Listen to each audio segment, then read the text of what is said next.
votitadzisa kushanda bvunza DJ Young T votiniwa neshuga dzakunzwira mti voda kuisa mhiripiri spice nesauti but still chikumbiro changu ndechekuti ishe tenzikomborera imageto yuti movaisa pamusoro serocket kwete kaiti ndozopiga mafia repa YGT. Hey, watch this, doesn't make sense, make it make sense. If you can make dollars, make sense. Zvimwe zvamunohadhira hazvimeke sense. Kuda kutorwa big work sprayer to my sense. Asi kufa zvitakafazvana na innocent. Aiva makrook but type iri decent. A voice note nezvirungu, ndabaya sendi. Usazoplaya pane vanhu cause accent. Tiva chune zvakaitika muna 2010 taenda kumovie house around kuma10 toprotesta kuti musaise wrong 10 saito menjer cartoon kana kuti Ben 10 network yenet1 yaifaya kuma10 ramuri kuti pattern vamwe voti pattern amuri kuti market 10 vamwe market 10 kana uchida ngoma iri icha 10 million styles pamunhu 1 ndakazorerutsa vaita ndibvise ngo 1 nekuti iwo madofo ndiri do 1 ndichava pamango 4 ndosara ne1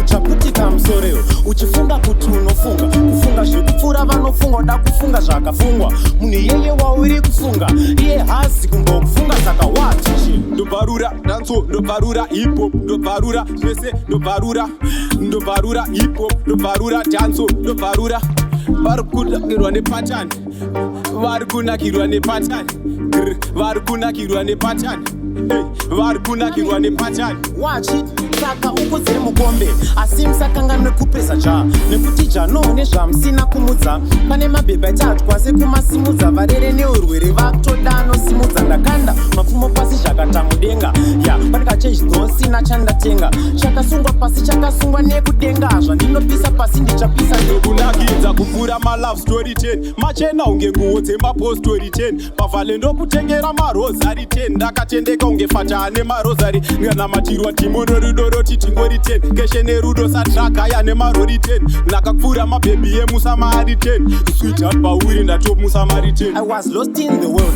makandiwana ndine simba revanhu tu makandiwana makandiwana magaya kuti hamuchawane anogaya zvamunogaya ndiri 2 in 1 mapapiro apa mine enyu mapapiro nemisoro isinga pane papiro pandati gofiro ndanatipariro mafanzi vari kuti mastime otifungirai 1 kasong kekufunga vari kufunga kuti kufunga kasong kekufunga kukafunga kari izi kufunga madinga ofunga kuti patinofunga pane zvatinoshandisa kufunga iniwo ndofunga kuti mafungiro avo avanongofungwa pavanenge vachifunga naiwe bana basi bhabhadzira bhabhra asabhabhauka akationa vemabha yeah.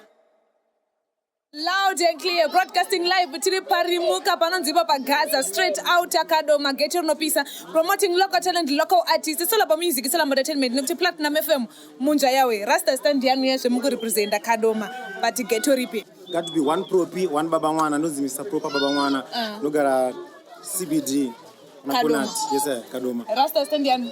nonzi grilla Dydza ndogara muno mukadoma murimuka yes, saka unongopinda comment section onditi wati grilla Dydza kana kuti Mr Proper baba mwana abata ndandi zvekuenda nekudzoka ndiani straight out Skinner my producer ndiye akabata ngoma. For the meantime tipe rimwe tiritangidze pa round 2. Stay tuned.